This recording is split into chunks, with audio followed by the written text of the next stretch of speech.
Hi, this is Judy from Fox Cities Quilt Company, and this is Sunday from the Sewing Room, where we give you tips, tricks, and a few tutorials to help you with your sewing and quilting projects. If you like our videos, please tell a friend and hit that subscribe button below. Last week we are still going back to basics with basic quilt blocks, and we did the square in a square. Super simple. I showed you how to do it. And now this week, I am going to show you how to do the hourglass block.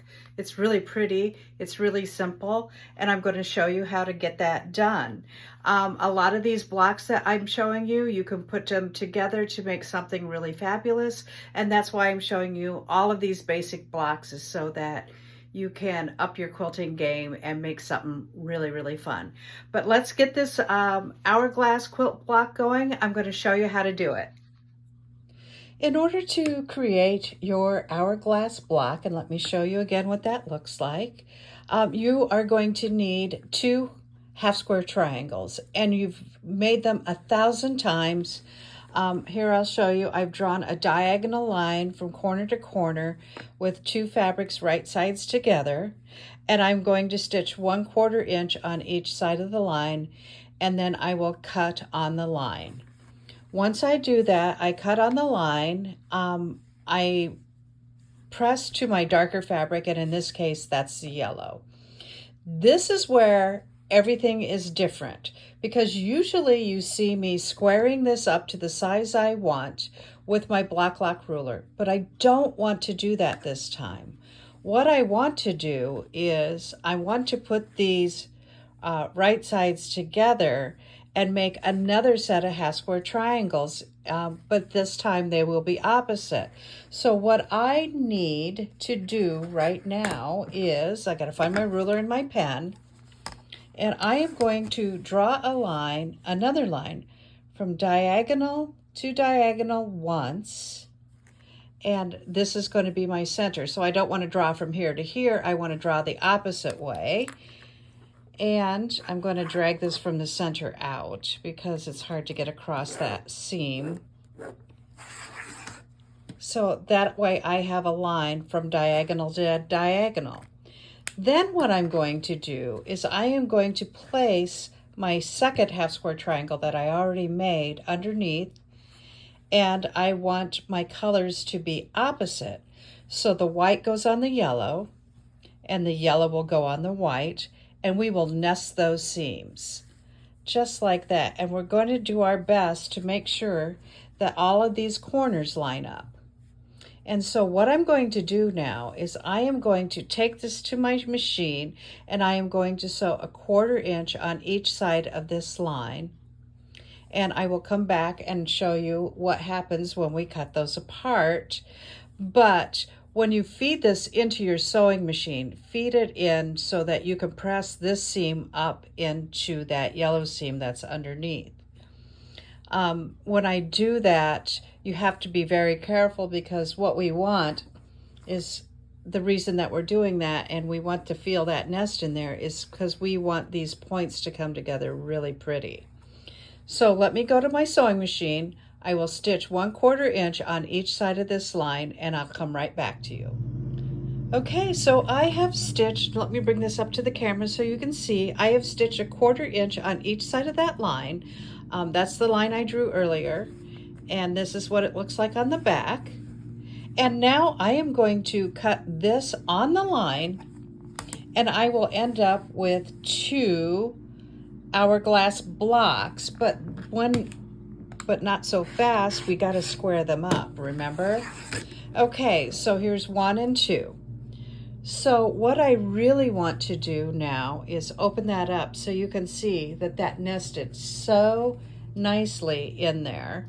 But what I want to do now, and I have to quick grab my seam ripper, is I want to make sure that this is going to be nice and flat so that I can square this up. Again, there's a lot of seams coming together, and remember, I'm a seam spinner, so that's exactly what I'm going to do. I'm going to take these stitches out right here up to this seam line right here. So from here to here, And you have to do it on both sides.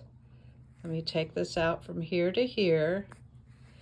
And then I am going to take this over to my iron. Now there's kind of a trick in pressing an hourglass block. So I'm going to take you actually over to my iron so that you can see what that trick is, so that we can spin those seams. And that is what the spun seam looks like. But let's go over to the iron so I can show you how I press this. Okay, so we're at my iron, and pressing this is just a little bit tricky. But the first thing I want to do is I want to set that seam.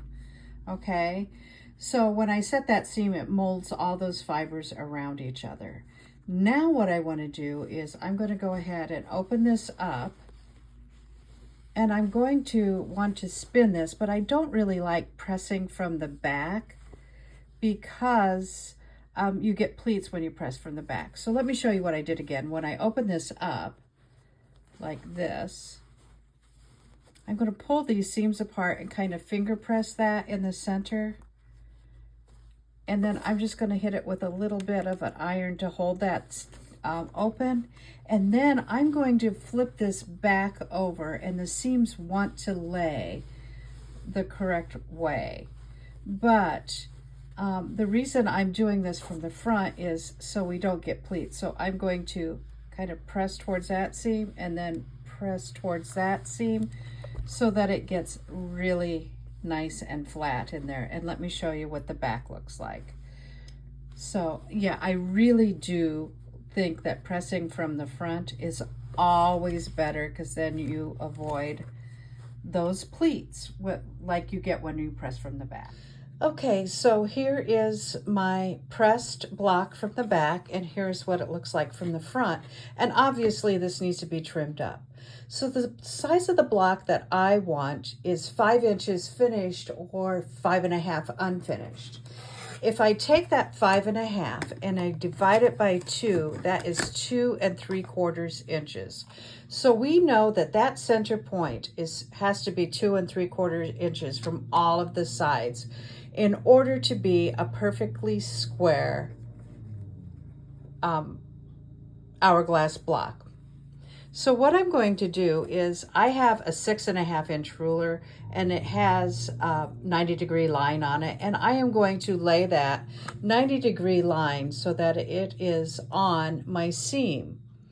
And when I do that, I'm going to make sure that that is nice and center, and then I have to find that 2 3/4 inch mark, which is right here. Let me pull that ruler up so that you can see, and put a piece of white behind it so you can see what I'm talking about. So this is going to go on that diagonal seam, and this mark right here, I'm going to find that precise mark, which is right here. That little L right there is where I need that point to go exactly into this point. Okay, so there's a little bit of math to this, but you girls are smart. We can all figure out this math. And I told my middle school math teacher, Mr. Owens, I would never use math. I wonder what he would think about me now. Okay, so now here is that diagonal line. I have that all lined up in there. Oh, just about. That's a little off up here. And there is that 2 3/4 point right there. So what I am going to do, and I know a lot of people would want to trim on both sides, but I am not going to do that. I want to get this lined up just a hair better. I'm just going to trim on this one side, because I want 4 chances to get it right, not just two chances. I want 4 chances to get it right.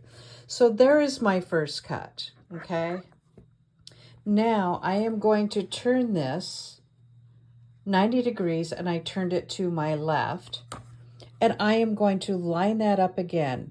That diagonal line is going to go on there, and that 2 3/4 inch line is going to go on. There it is right there. It's going to go on that center point. And as you can see, when I lay that down, where I'm going to pull this off again. See how this is hanging over? That's because I was trimming this up and I cut off a big chunk. And now if I lay this in there again and line up that diagonal line and make sure that this is on the 2 3/4, if you look down here, it's going to line up perfectly so that I can cut that side off too. So that's my second chance to get it right. Let's make sure we cut next to the ruler.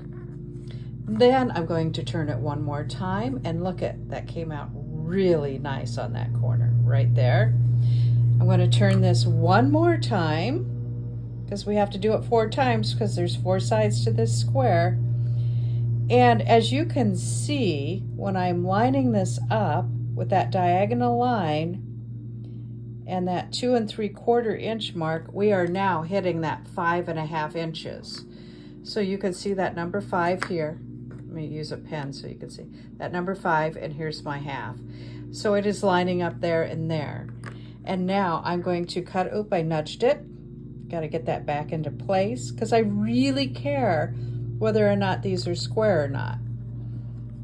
And now I am going to cut there and see how that corner came out really nice. And one last time, I get one more chance to get it right. And at this point, this should be lining up on that 5.5 and on that diagonal seam absolutely perfectly, and it sure is. So now I am going to cut off that last side. I gotta move it just a hair. I'm going to cut off, oh, it's so suspenseful. And I'm going to cut off that last side. And there it is, folks, all the way around, very pretty. So that is the hourglass block. And when you have 2 half square triangles, it will make actually 4 hourglass blocks. So there it is. This is this week's tutorial, which is the really very cool hourglass block. This is Judy from Fox Cities Quilt Company in Appleton, Wisconsin. Thank you so much for watching Sunday from the Sewing Room. Bye-bye now.